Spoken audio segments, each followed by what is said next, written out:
Telugu Desam party Chandrababu Naidu ఈయన ఢిల్లీతో కలిసి ఏ స్థాయిలో కుట్రలు పన్నుతా ఉన్నారో మీరే చూడండి.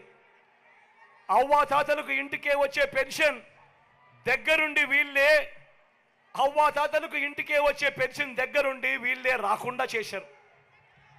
నేను అడుగుతా ఉన్నా, అవ్వాతాతలకు ఇన్ని నెలలుగా ఇన్ని సంవత్సరాలుగా మీ జగన్ అవ్వాతాతలకు ఇంటికి నేరుగా పెన్షన్ పంపిస్తా ఉన్నాడు.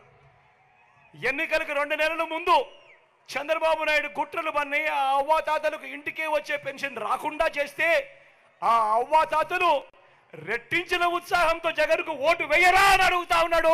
మీ బిడ్డ కుట్రలు పన్నుతూ కుతంత్రాలు పన్నుతూ జగన్ ఏదైతే బటన్లు నొక్కాడో, చివరిలో జగన్ ఏదైతే బటన్లు నొక్కాడో ఆ బటన్లు నొక్కిన సొమ్ములు కూడా నా అక్క చెల్లెమ్మల కుటుంబాలకు రాకుండా ఢిల్లీ వాళ్ళతో వీళ్ళంతా కుట్రలు చేస్తూ అడ్డుకునే కార్యక్రమం చేస్తూ ఉంటే సాక్షాత్తు మీ జగన్ ఒక ముఖ్యమంత్రిగా ఏకంగా కోర్టుకు వెళ్ళి జరుగుతూ ఉన్న అన్యాయాన్ని ప్రశ్నిస్తూ కోర్టులో కేసులు వేసే పరిస్థితి లేకి ప్రజాస్వామ్యం దిగజారిపోయింది అనంటే వీళ్ళని ఏమనాలి అని చెప్పి అడుగుతా ఉన్నాను. ఈ సందర్భంగా ఈరోజు మీ జగన్ బటన్లు నొక్కినేటివన్నీ కూడా ఈరోజు ఎన్నికలు వస్తున్నాయని కొత్తగా నొక్కినేటివి కాదు.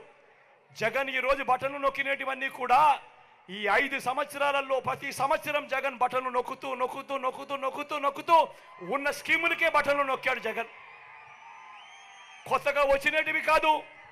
వీటికి అసెంబ్లీలో బడ్జెట్ ద్వారా ఆమోదం కూడా తెలిపినేటివి. మరి అటువంటివి 60 నెలల కథ దేవుడెరుగు 57 నెలలు కాకమునిపే జగన్ను కట్టడి చేయడం కోసం ఢిల్లీతో కుట్రలు పన్ని ఆ బటన్లు నొక్కిన సొమ్మును నా అక్క చెల్లెమ్మల కుటుంబాలకు రాకుండా అడ్డు తగిలే దౌర్భాగ్యపు పరిస్థితిలోకి వీళ్ళంతా దిగజారిపోయారు అని అంటే ఆలోచన చేయమని అడుగుతా ఉన్నా.